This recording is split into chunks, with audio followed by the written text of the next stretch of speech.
egg roast or hard-boiled egg coated with a spicy, thick tomato onion gravy is a popular Kerala dish. To make this, I have added 2 tablespoons of oil and added some mustard seeds. Now I am adding a few dry red chilies and some chopped garlic and ginger. I am also adding some few curry leaves and 1 green chili roughly chopped. And I am adding some red onion chopped. You can roughly chop your onions and add it. Now saute the onions until it is translucent.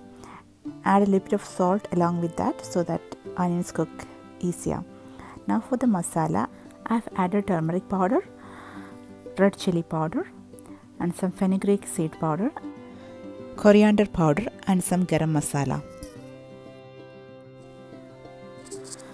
I'm also adding a little bit of pepper powder to give it an extra spiciness. Now mix all the masalas until all the raw smells goes away. Once the masalas are really nicely combined with the onions and roasted very well, you can add a couple of roughly chopped tomatoes into this mixture. Combine the tomatoes with the masala and close it with the lid to cook it very well.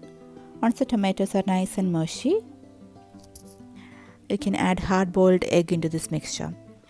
I've made shallow slits on the egg so that the masala will get inside the egg as well. Cover it with masala completely and cook it for a few more minutes.